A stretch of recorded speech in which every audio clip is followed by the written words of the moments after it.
So I just walked from right there, and it's just 10 o'clock, so it's not as lively as it's gonna get. And then I found this place over here.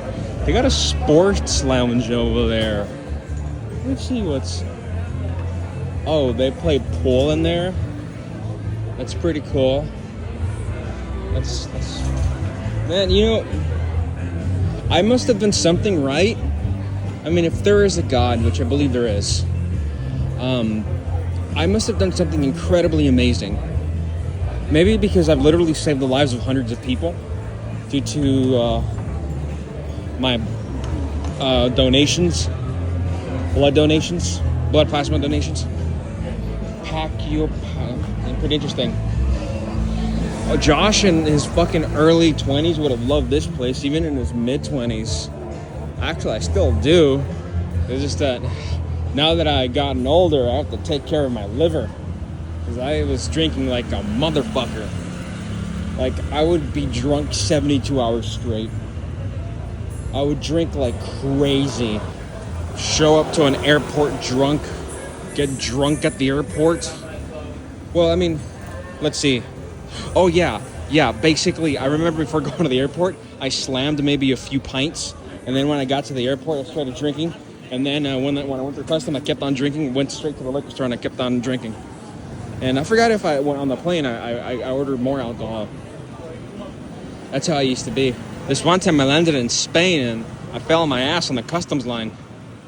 Because, you know, even though I wasn't completely wasted, I was drunk enough and tired enough to throw me off axis.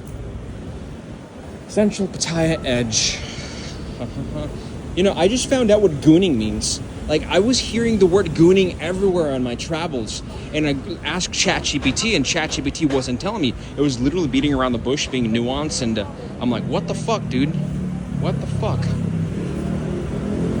And, yeah. Then I found out what it was, and I'm like, what? Gooning is just... It's like the latest generation's version of edging. I'm like, okay, why use the word gooning then? Edging was a perfectly fine word. And then one thing led to another, and now my feed on Instagram is, well, a lot of things that are not safe for work. Surprisingly, Instagram is becoming more free. And even though I don't like to see a lot of that stuff on Instagram, some of the stuff is entertaining. It's really edgy. And it's pretty cool because before, Facebook was all, what do you call it? Like, they didn't really have freedom of speech. You couldn't voice your opinions if it offended a minority group. Now you can probably say whatever the fuck you want as long as you're not racist towards, I don't know, certain groups, even though, I mean, certain things, I mean, saying certain things about certain groups, even though it's true, should not be considered racist. Yeah, like if I say a British food is bland, who's going to call me a racist? Nobody's going to call you a racist. If I say a certain group commits the vast majority of the crimes and is a public safety concern in the United States, making the whole entire country much more dangerous than it should be, and that pretty much ruins the neighborhoods, that is not racist. We need to voice our opinions, because if you just ignore reality, you won't be able to fix it, and I don't think it's ever going to get fixed. Man, you know what I noticed? Like the lady boys,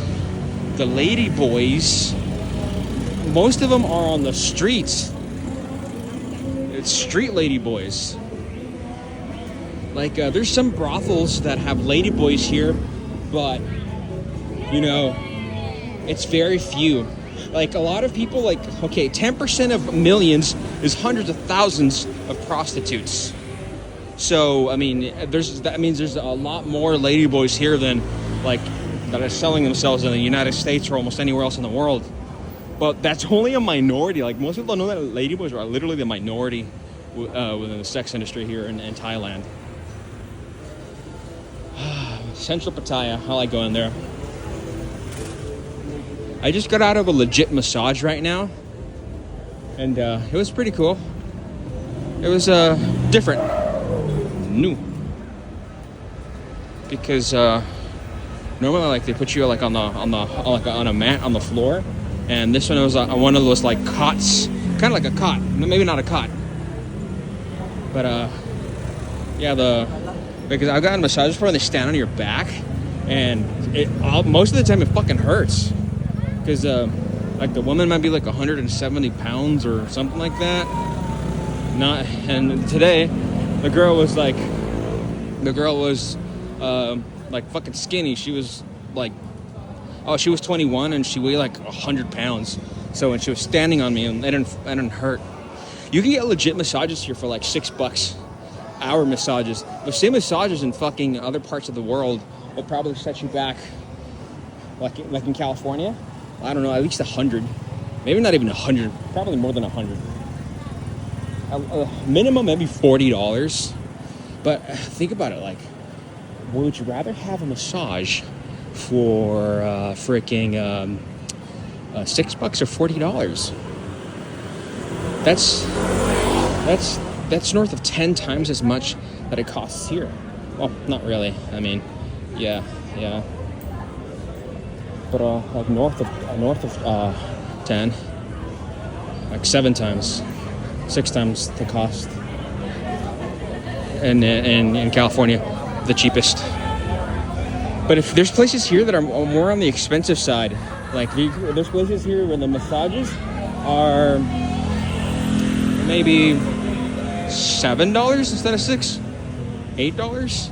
If you're paying $30 for a massage here, you're getting fucking ripped off. I remember I basically what do you call it?